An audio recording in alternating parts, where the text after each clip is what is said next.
J'étais venue là pour Charlotte Fairbank et Zoé Maras.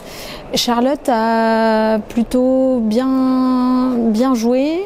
Premier tour, deuxième tour sur la 5e mondiale qui s'incline en demi-finale. Match intéressant, surtout au début des sets. Aujourd'hui, elle l'embête. Après, le but du jeu, ça va être de l'embêter un peu plus. Et Zoé Maras, aujourd'hui, qui a perdu en demi-finale de la Consolante. Elle a encore beaucoup de choses à travailler, mais le processus suit son cours. Et c'est le premier tournoi, on va dire, de la saison qui commence. Donc on va travailler en ce sens. Les JO, donc pour Charlotte, elle a fait une petite pause et elle a rattaqué en gagnant un futur en Espagne. Donc elle a plutôt bien attaqué l'année. Maintenant les filles petit à petit vont reprendre une dynamique et les JO ont donné un élan énorme en fait pour la suite et avec Los Angeles en ligne de mire.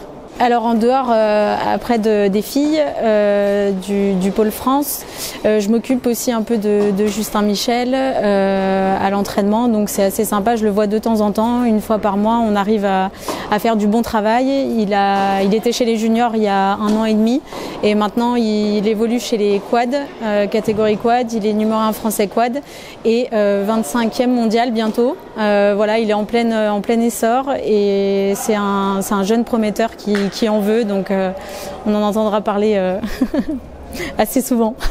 Et à côté de ça, je développe aussi avec mon conjoint aussi, mon père qui lui est président de l'association Vision Sport. On aide un maximum de joueurs, d'athlètes en situation de handicap, peu importe le sport, prometteurs, amateurs ou professionnels, sportifs de haut niveau.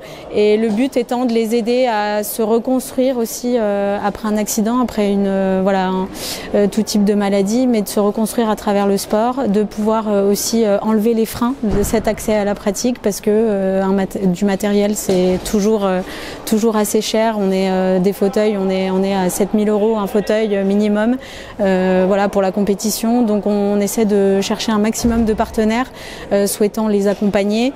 On met en place aussi des sensibilisations et des manifestations autour justement de ces disciplines pour en faire parler, et plus on en parlera, plus les gens découvriront et plus les gens seront sensibilisés, et forcément à plusieurs on va créer une communauté justement pour développer le tennis fauteuil et d'autres disciplines, l'handisport dans toute sa globalité.